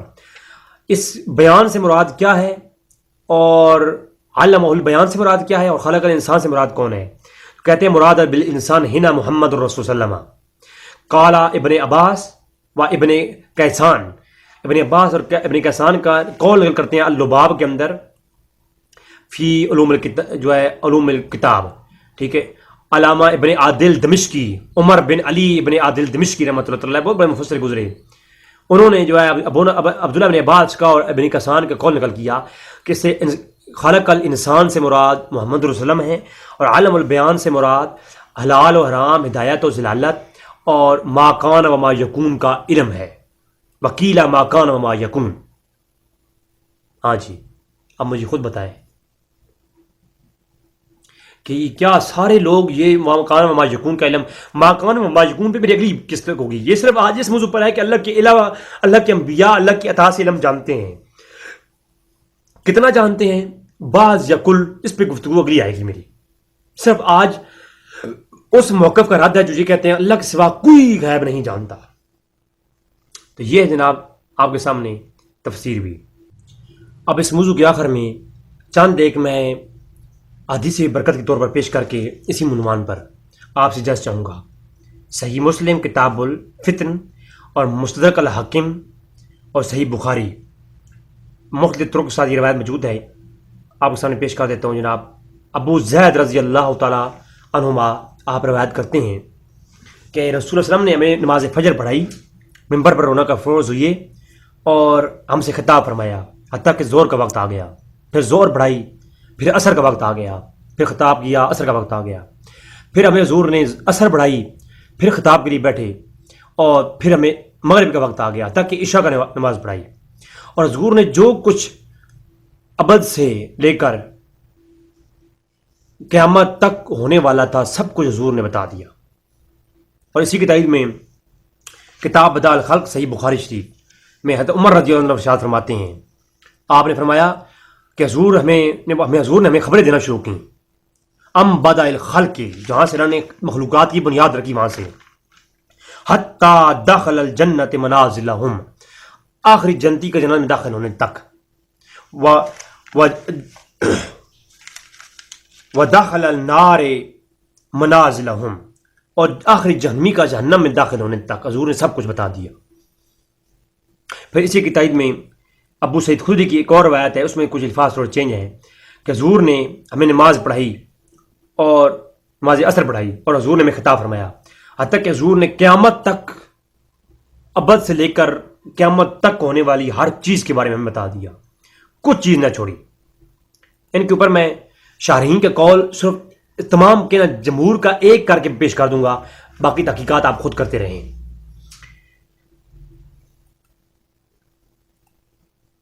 اسی آگے حافظ ابن حجر اسقلانی ان کی فتح باری اٹھائیے، آپ بہت ساری روایات ہیں اسی موضوع پر، بخاری، مسلم، ترمذی اور مسند احمد بن حنبل، اور اس کے علاوہ مستدرک الحاکم، سنن دارمی، ان کتابوں کو ملا کر کے، اور اگر آپ چاہیں تو المعجم الکبیر امام طبرانی کی ملائیں تو تقریباً آپ کو 24 روایات ملیں گی اس موضوع پر کہ حضور تشریف فرما ہوئے، حضور نے قیامت ابد سے لے کر کے، ازل سے لے کر کے، جب سے اللہ نے مخلوقات کی بنیاد رکھی وہاں سے لے کر کے، اللہ نے قیامت کے اندر آخری جنتی کا جنت میں داخل ہونے تک اور آخری جہنمی کا جہنم میں داخل ہونے تک سب کچھ بتا دیا۔ صحیح بخاری کے اندر بھی کتاب بداء الخلق کے اندر عمر سے روایت ہے۔ اس کی جب تفسیر میں ایک دو فلجات پیش کروں گا۔ اب چونکہ میں اپنا اگر موقف پیش کروں اس پہ تو پھر تو کوئی فتویٰ لگا دے گا، تو حافظ ابن حجر پہ فتویٰ لگا لیں۔ حافظ ابن حجر کہتے ہیں کہ ایک ہی مجلس میں اول تا ابد تا آخر قیامت تک کی واقعات بیان کرنا یہ حضور کا عظیم معجزہ ہے۔ حضور نے ایک ایک چیز کو جامع الکلام کے ذریعے، ایک اللہ کا الگ عطا کردہ چیز ہے کہ ساری چیزوں کو تھوڑے وقت میں کور کر کے بتا کے پیش کر دیا، اور وہ بھی ایک ایک چیز پر مبنی۔ اب یہ نہیں کہہ سکتا کہ جناب وہاں سے جو ہے خاص چیزوں کے بارے میں بتایا، ہر چیز کی گہرائی نہیں بتائی، یہ کوئی نہیں کہہ سکتا۔ کیوں؟ سارے علماء نے لکھا کہ یہ ایک معجزہ ہے، اور معجزہ ہوتا ہی وہ ہے۔ اگر یہ عام چیز ہوتی تو پھر عام چیز میں کہہ سکتے ہیں کہ تھوڑی تھوڑی بتائی ہوگی ہسٹوریکل چیزیں، تفصیلات نہیں بیان فرمائی، خلاصہ بیان کیا ہوگا۔ تو خلاصہ بیان نہیں کیا، تفصیل بتائی ہے، اور صحابہ کرام نے خود کہا کہ حضور نے ہمیں تفصیل بتائی، وہ تمام حدیثیں آپ دیکھ سکتے ہیں۔ تو حضور نے تفصیل بتائی، اور جوامع الکلم، طویل کلام کو تھوڑی سی وقت میں پیش کر دینا، یہ ایک صفت ہے، ایک معجزہ ہے نبی کریم صلی اللہ علیہ وسلم کا، تھوڑے وقت میں بڑی چیز کو پیش کرنا۔ اگر سارے واقعات کو ون بائی ون تھوڑے وقت میں پیش کرنا اگر نہیں کیا تو پھر یہ معجزہ نہیں ہے۔ معجزہ تبھی کہیں گے جب سارے واقعات کو ون بائی ون آپ نے ڈسکس کیا ہو تھوڑے وقت میں، پھر معجزہ ہوگا۔ اور یہ تو میں تو کہتا ہوں بالکل یہ ممکن ہے، کیونکہ اگر 300 سال کا احاطہ، تہ مکانی اور تہ زمانی، ایک دو چیزیں ہیں۔ قرآن کریم سے میں ثابت کر سکتا ہوں سلمان علیہ السلام کا تخت کیسے آ گیا، اور وہ اصحاب کہف 300 سال سوئے، تو کہتے ہیں ہم آدھا دن سوئے یا دن سے کم. تو وہ طے مکانی اور طے زمانی کے بارے میں جو علم رکھتے ہیں وہ جانتے ہیں کہ اللہ تبارک تعالیٰ کے ہاں انبیاء کے ہاتھ پر ایسی چیز صادر ہونا یہ بڑی چیز نہیں ہے، اللہ کا معجزہ ہو سکتا ہے. تو معجزتاً حضور نے ہر چیز بتا دی. تو اللہ کی عطا سے حضور ایسا علم رکھتی ہیں کہ جنتی کا جنت میں داخل ہونے تک ابھی وہ مرا نہیں ہے، پہلے بتا دیا حضور نے کہ جنتی ہے. پھر آپ صحابہ کرام کے بارے میں سنتے ہیں، وہ جی اشم بشرا ہے، وہ فلانے کو حضور نے کہا جی تم جنتی ہو. ارے ابھی وہ دنیا سے گیا نہیں، حساب و کتاب ہوا نہیں، ابھی محشر آیا نہیں، یہ تو اللہ کے ہاتھ میں ہے. تو نبی پہلے کہہ رہا ہے تو جنتی ہے. اے فاطمہ سلام اللہ علیہا، تو جنت میں عورتوں کی سردار ہے. اے امام حسن حسین تو جنتی جوانوں کے سردار ہیں، ابھی دنیا سے گئے نہیں. تو یہ علم ہے، اسے کہتے ہیں علم. جنت کے اندر سردار کون ہوگا حضور کو ہی پتا ہے، اور کون کس جگہ پہ رہے گا. تو امام ابن حجر اسقلانی عبداللہ ابن عمرو آس کی حدیث میں جو جامع ترمذی میں ہے اس کے اوپر سے دلالت کرتے ہیں حافظ ابن حجر اسقلانی فتح باری شرح بخاری کے اندر. کہتے ہیں امام ترمذی نے روایت کیا کہ ہمارے پاس حضور آئے، حضور کے ہاتھ میں 2 کتابیں تھیں. حضور سے پوچھا، حضور نے فرمایا یہ رب العالمین کی طرف سے ہیں، اور حضور نے فرمایا اس ہاتھ میں جنتیوں کے آباء و اجداد ان قبیلوں کے نام ہیں، اور اس ہاتھ کی جو کتاب ہے اس کی رب العالمین کی طرف سے ہے، اس میں جہنمیوں کے آباء و اجداد ان کے نام ہیں. تو حضور کو کیسا علم عطا کیا گیا ہے. جناب یہ ہے جامع ترمذی کی روایت ہے، اور اس کو امام ابن حجر اسقلانی بھی لے کے آئے ہیں. ملالہ قاری اختصار کے ساتھ مرکات کے اندر اس قول کو لکھتے ہیں، اور امام بدر الدین عینی عمدۃ القاری کے اندر بھی اسی کی طرح سے یہ کہتے ہیں کہ یہ حضور کا ایک نشست میں اولین سے آخرین کا علم بتا دینا، ما کان و ما یکون کا حضور کا عظیم معجزہ ہے اور جوامع الکلم کی نشانی ہے. جی تو یہ صحابہ کرام ابو ذر غفاری رضی اللہ تعالیٰ عنہ فرماتے ہیں کہ حضور نے میں اس حال میں چھوڑا کہ حضور نے میں ہر چیز کا علم دے دیا، حتیٰ کہ حضور نے یہ بتا دیا کہ پرندہ اپنی ہوا کس حکمت کے تحت اپنی ہوا کے اندر اڑتا ہے. یہ جو جہاز بنائے گئے ہیں نا، ہائے ہائے ہائے، اس میں نے سائنٹیفک گفتگو کروں مزہ آ جائے. حضور نے یہ بھی بتا دیا کہ حکمت وہ کیا ہے جس کے تحت پرندہ اپنی کس بیلنس کے ذریعے پرندہ اڑ رہا ہوتا ہے. اس کو روایت کیا مسند احمد بن حنبل کے اندر امام بن حنبل نے کہ ابو ذر غفاری فرماتے ہیں کہ حضور نے اس حال میں چھوڑا، کوئی ایسی شے نہیں تھی جس کا حضور نے علم ہمیں عطا نہ فرمایا ہو، حتیٰ کہ حضور نے یہ بیان فرما دیا پرندہ فضا میں اپنے بازوؤں کے ساتھ کیسے محو پرواز ہے. جی تو یہ لا آف موشن یہ بھی حضور نے بیان فرما دی. تو حذیفہ ابن اسید سے المعجم الکبیر کی جلد نمبر 3 اور روایت نمبر 3055 حضور اکرم صلی اللہ علیہ وسلم فرمایا گزشتہ رات میری امت کے تمام ازل تا آخر تک سب کچھ مجھ پہ پیش کیا گیا، اور جو اس شخص نے عرض کیا یا رسول اللہ جو لوگ پیدا نہیں ہو چکے ابھی پیدا ہوئے نہیں ہیں ان کے بارے میں بھی آپ کو معلوم ہوا. اب حذیفہ ابن اسید روایت کرتے ہیں المعجم الکبیر کے اندر کہ حضور نے فرمایا میرے اوپر میری امت کے سارے احوال پیش کیے گئے رات کو، اور میں نے ہر کسی کو پہچان لیا، دیکھ لیا. تو شخص نے عرض کی کہ یا رسول اللہ کہ کیا جو ابھی پیدا ہو چکی ہیں اور جو پیدا ہوں گے ان کے بارے میں بھی جن کی تخلیق ابھی نہیں ہوئی؟ تو فرمایا کہ وہ آپ پر کیسے پیش ہو کی گئے؟ تو آپ نے فرمایا کہ مجھ پر ان کی مٹی کی صورتیں پیش کی گئیں، حتیٰ کہ ان میں سے ہر شخص کو میں ان سے زیادہ پہچانتا ہوں. حضور فرمایا کہ میری امت پیدا نہیں ہوئی اس کے بارے میں میرے اوپر مٹی پیش کی گئی، میں ان سے بھی زیادہ ان کو پہچانتا ہوں. ہائے ہائے، اور ان میں سے ہر شخص کو زیادہ پہچانتا ہوں کہ تم میں سے کوئی بھی اس کو دوست بھی اس کو نہیں پہچانے گا. اب حضور کی شان دیکھیں کہ اس میں تائید پیش کر دیا کہ حضور صلی اللہ علیہ وسلم کے بارے میں یہ کیا شان ہے. پھر حضور نے ابو بکر صدیق کو خبر دی کہ ایک شخص بھی آنے والا ہے کہ وہ داخل ہوگا تو دیکھ لو میرے پیارے صحابہ وہ جنتی ہے. صحیح بخاری کے اندر، مسند احمد بن حنبل کے اندر، فضائل صحابہ کے اندر آپ دیکھیں، مناقب کے اندر موجود ہے. تو ایک شخص آنے والا ہے وہ جنتی ہے. اتنے میں دیکھا ابو بکر صدیق آئے، خود بتائیں مجھے. پھر جنگ موتا کے مقام پر آپ حیران ہو جائیں گے، بخاری کے اندر ہے. بخاری کے اندر موجود ہے کہ موتا کے مقام پر جنگ ہو رہی تھی، جنگ موتا، اور حضور مسجد نبی میں تشریف فرما تھے اور صحابہ کرام حضور کے ساتھ موجود ہیں. جنگ موتا کے مقام پہ ہو رہی ہے، حضور یہاں بیٹھے بتا رہے ہیں اب جنگ ایسے ہو رہی ہے، اب ایسے ہو رہی ہے، اب فلاں کے ہاتھ میں جھنڈا ہے. تو یہ بتا دیتا ہوں میں، صحیح بخاری کے اندر کتاب المناقب کے اندر یہ روایت موجود ہے. حدیث کا نمبر ہے 1179 جو میرے پاس ہے، میں اسکین لگا دوں گا. انس بن مالک روایت کرتے ہیں کہ نبی صلی اللہ علیہ وسلم نے فرمایا کہ اب جھنڈا زید کے ہاتھ میں ہے. صحیح بخاری پیش کر رہا ہوں جناب. حضور مدینہ میں بیٹھے ہیں اور جنگ ہو رہی ہے موتا کے مقام پر. اب جھنڈا حضرت زید کے ہاتھ میں ہے. کچھ دیر گزری، فرمایا زید شہید ہو گئے ہیں، اب جھنڈا حضرت جعفر کے ہاتھ میں ہے. پھر حضور کی آنکھوں میں آنسو، فرمایا کہ اب میرے جعفر بھی شہید ہو گئے ہیں، اب ابن رواحہ کے ہاتھ میں جھنڈا آ گیا ہے.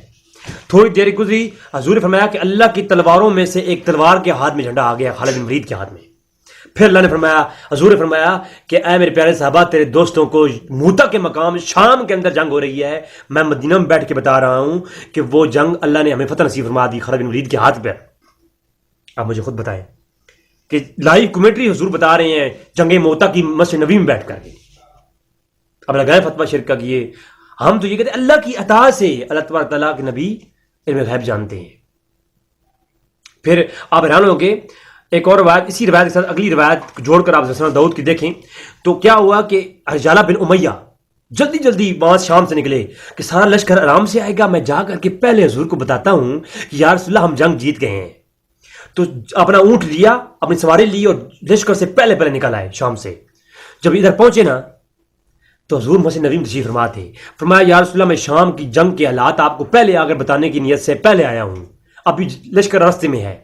تو حضور نے فرمایا یا بن امیہ بہت جلدی آئے ہو، آؤ بیٹھو ہمارے پاس، ہم سے سننا پسند کرو گے یا ہمیں بتانا پسند کرو گے؟ وہ حیران ہو گیا، یا رسول اللہ آپ بتائیں. حضور نے بتانا شروع کر دیا، جنگ میں ایسے ایسے ہوا، ایسے ہوا. تو کہتے ہیں اللہ کی قسم ہے یا رسول اللہ، رستے میں آتے ہوئے جو باتیں میں بھول گیا تھا نا، آپ نے تو وہ بیان کر دی ہیں. یہ نبوت کی شان ہے. اس لیے ابن تیمیہ نے پوری کتاب النبوہ لکھی. حضور کی نبوت کے اوپر غیب کا علم ہونا نبوت کی دلیل ہے، اس کے عنوان پر. یہ جنگ موتا آ گئی صحیح بخاری کے اندر کتاب المناقب کے اندر کی. حاطب بن بلتیہ کا خفیہ خط سنن ابی داؤد کے اندر روایت موجود ہے. البدایہ و النہایہ حافظ ابن کثیر نے اس کو نقل کیا ہے کہ حاطب بن بلتیہ کا خفیہ خط ایک عورت لے کے آ رہی تھی جو کہ ایک مسلمانوں کے خلاف بہت بڑی سازش تھی. اس عورت نے اپنے خط کو اپنے بالوں کے نیچے چھپایا اور وہ مدینہ کی طرف آ رہی تھی. تو حضور نے اپنے صحابہ کو کہا کہ جاؤ فلاں جنگل کے اندر ایک لڑکی آ رہی ہے عورت، اس کے پاس حاطب بن بلتیہ کا ایک خط ہے، وہ لے آؤ اور عورت کو بھی لے آؤ. صحابہ کرام گئے، فل تلاشی لی، لیکن وہ ایسا خط وہ مگر گئی. اس نے کہا میرے پاس کچھ بھی نہیں ہے. پھر اس کی جب مزید تلاشی لی گئی، اس کے بالوں سے وہ خط نکل آیا. پھر حضور کی برگاہ میں عورت لائی گئی تو پھر جو ہے اس نے اپنا جرم قبول کیا. حضور نے عورتوں کے حقوق کو دیکھتے ہوئے اس کا جرم معاف کر دیا. حالانکہ مخبری کی بہت بڑی غداری کی بہت بڑی سزا تھی، لیکن حضور کی رحمت جوش میں تھی، حضور نے اس عورت کو معاف فرما دیا. یہ سنن ابو داؤد کے اندر یہ بات موجود ہے. ارے وہ خط جو جاسوست تھی، کسی کو علم ہی نہیں تھا. اچھا صحابہ کرام میں سے میں حیران ہوں، ایسے کئی واقعات ہوئے، کسی صحابی نے یہ سوال نہیں کیا کہیں بھی. ایسے ہزاروں واقعات ہوئے کہ یا رسول اللہ یہ وہ عورت آ رہی ہے، آپ کو کیسے علم ہے؟ یا رسول اللہ فلاں جو ہے اس عورت کے پاس خط ہے، آپ کو کیسے معلوم ہے؟ ایک صحابی کا سوال کرنا نہیں ملتا مجھے. یعنی صحابہ کا یہ عقیدہ تھا ہی نہیں کہ حضور جو بات بتا رہے ہیں وہ جھوٹی ہو سکتی ہے. یہ نعوذ باللہ اس کے اندر حضور کا جو علم ہے اس کو کوئی نارمل علم نہیں سمجھتے تھے. وہ جانتے تھے کہ نبوت نام اسی چیز کا ہے کہ وہ غیر کی باتیں بتاتے ہیں. آپ خود اندازہ لگائیں. اونٹنی ڈھونڈنے والا شخص حضور کے پاس آیا، بخاری کی میں روایت پہلے پیش کر دی. تو حضور نے وہ اونٹنی کے بارے میں سوال کیا کہ میری اونٹنی کہاں ہے. تو حضور نے یہ نہیں فرمایا کہ مجھے کیا، میں نبی ہوں، شریعت کی کوئی بات پوچھو، مجھے کیا پتا ہے اونٹنی کہاں ہے. دو چار دوستوں کو ساتھ لے کر ڈھونڈو. یہ صحابہ کرام نے یہ نہیں کہا کہ اب اونٹنی گم ہوئی تو یہ نہیں کہا کہ چلو یار کچھ لوگوں کو ساتھ لے لیتے ہیں، ڈھونڈتے ہیں، نبی کے پاس آ جاتے ہیں. یہ صحابہ کا یہ عقیدہ تھا کہ حضور کو اللہ تبارک تعالیٰ نے علم دے رکھا ہے. تو ہم اپنی اونٹنی کو ڈھونڈنے کے لیے کیوں جائیں؟ ہم جا کے حضور سے پوچھتے ہیں ہماری اونٹنی کدھر ہے. ایسے کئی مثالیں آپ کو قرآن حدیث میں ملیں گی، لیکن ایک مثال ایسی نہیں ملیں گی. صحابہ کرام نے یہ سوال کیا، نبی پاک صلی اللہ علیہ وسلم آپ غیبی خبر دے رہے ہیں، آپ کو کیسے علم ہے اس چیز کا؟ نہیں کہا. پھر حضرت ابو سفیان ابن امیہ، ابو سفیان نے حضرت امیر معاویہ کے جو والد ہیں، انہوں نے کچھ خفیہ باتیں کی اپنی بیوی ہند کے ساتھ. تو اس کو روایت کیا جناب دلائل النبوہ کے اندر امام بہقی نے، اور اب امام ابو نعیم نے بھی اس کو دلائل النبوہ میں روایت کیا. کچھ باتیں آپس میں کی کہ کچھ شک تھا حضور کی نبوت پر، اس طرح کی گفتگو ہے. تو فرمایا کل تو ہند. اب حضور کے پاس جب پہنچے ابو سفیان، حضور فرمایا تو نے جو ہند سے کہا تھا اترین ھذا من اللہ، کہ کیا سب کچھ اللہ کی طرف سے ہے؟ ہائے ہائے ہائے ہائے.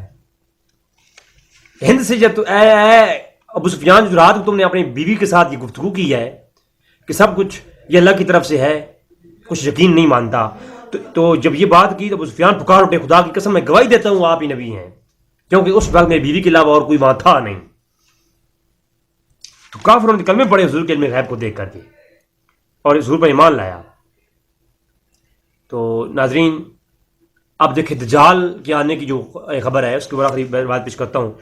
جامع ترمذی کے اندر کتاب الزہد، اور مسند احمد بن حنبل کے اندر، صحیح مسلم کے اندر کتاب الفتن کے اندر، اور مشکوٰۃ شریف کے اندر بھی یہ روایت موجود ہے. کتاب باب الملاحم، مشکوٰۃ شریف کتاب الملاحم، صحیح مسلم کتاب الفتن، اور جامع ترمذی کتاب الزہد، اور مسند احمد بن حنبل روایت موجود ہے کہ حضور فرمایا کہ دجال کذاب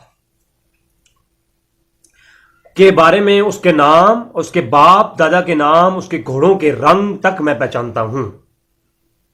ابھی دجال آیا نہیں، اور اس وقت روئے زمین پر سب سے اچھے شاہ سوار جو اس کے ساتھ جنگ کریں گے، میں ان کو بھی جانتا ہوں، اور ان کے میں گھوڑوں کے رنگ بھی پہچانتا ہوں. یہ جامع ترمذی ہے جناب. مجھے بتائیں کدھر سے لیے آپ لوگوں نے عقیدے؟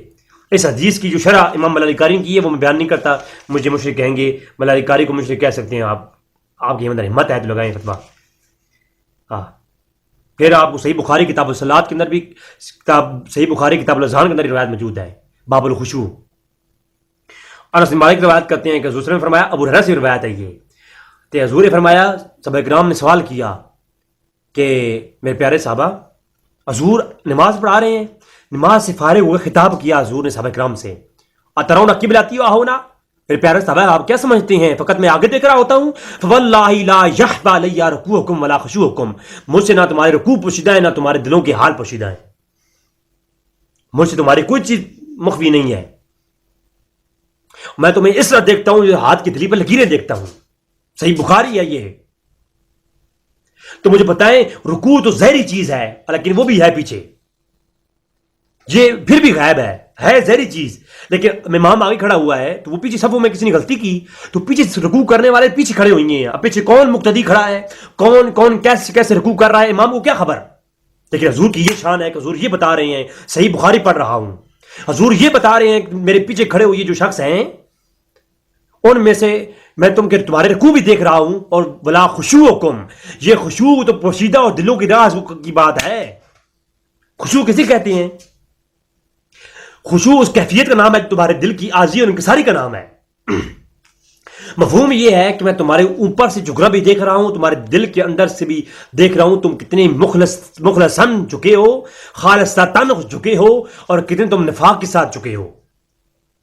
کچھ منافق تھے نا. تو حضور بخاری کی روایت ہے، حضور فرما رہے ہیں تمہارے رکوع بھی جانتا ہوں، تمہارے دلوں کے حال، یعنی میں تمہارے پوشیدہ خشوع بھی جانتا ہوں. یہ صحیح بخاری ہے، کتاب الاذان کے اندر بھی، اور کتاب الصلاۃ صحیح بخاری کے اندر دو جگہ پر روایت موجود ہے.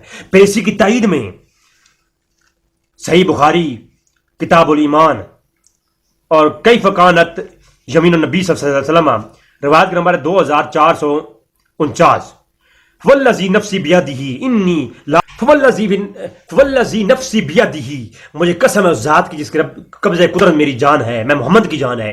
انی لا اراکم من خلفی کما اراکم من بین یدی، خدا کی قسم میں تم کو پیچھے سے اسی طرح دیکھتا ہوں جس طرح تمہیں سامنے سے دیکھتا ہوں. آئے یہ پیچھے سے دیکھنا کیا ہے. پیچھے آنکھیں اگر ہوتی ہیں بظاہراً تو پھر تو مانتے کہ یہ غیب نہیں ہے. اگر بظاہراً پیچھے آنکھیں نہیں ہیں, اگر معجزہ تن بھی دیکھتے ہیں تو یہ معجزہ غیب پر مبنی ہے. یہ تو میں کہتا ہوں حضور کی ذات ہی سراپا ہے معجزہ ہے. حضور کی ذات ہی سراپا معجزہ ہے. حضور کے تن میں, لباس میں, بدن میں, کلام میں, روح میں, حضور کے روح بھی حضور کا جسم بھی دونوں معجزہ ہیں. رب کعبہ کی قسم. سنن نسائی کے اندر اس کو روایت کیا امام نسائی نے کتاب الامامہ کے اندر, حدیث کا نمبر 714.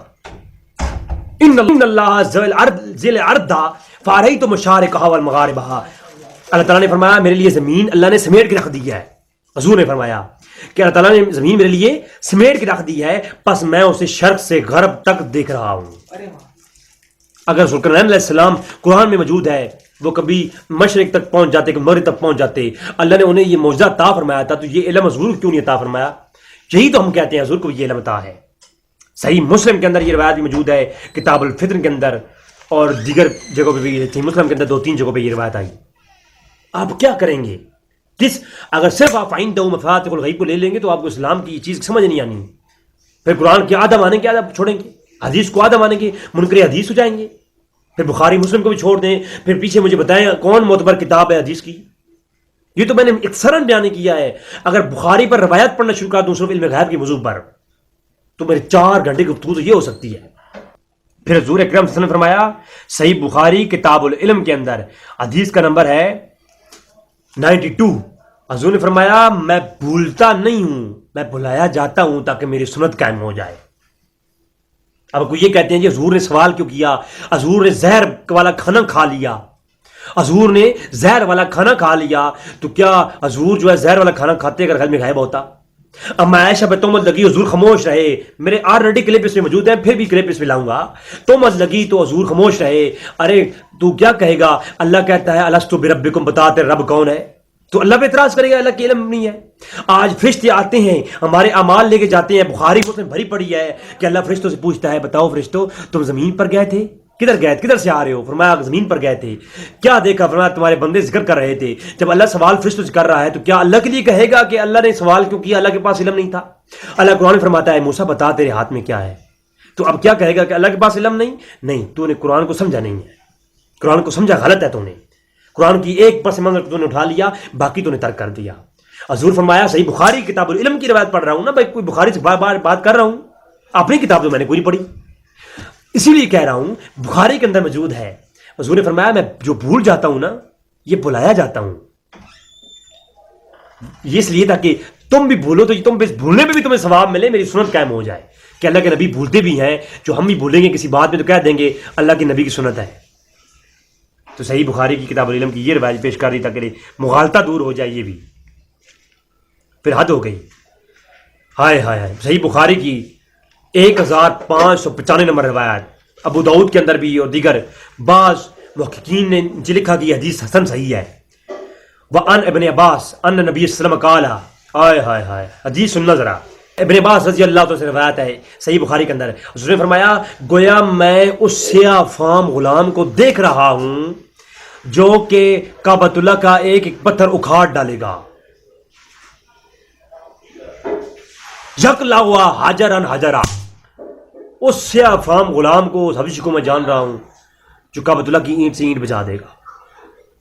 اب مجھے بتائیں کتاب البخاری کی اس روایت کو کیا کہیں گے آپ کہ حضور کے پاس علم غیب نہیں تھا؟ تو یہ کیا ہے؟ قرآن کے اندر نازل ہوا, یہ اس پہ کوئی آیت نازل ہوئی ہے؟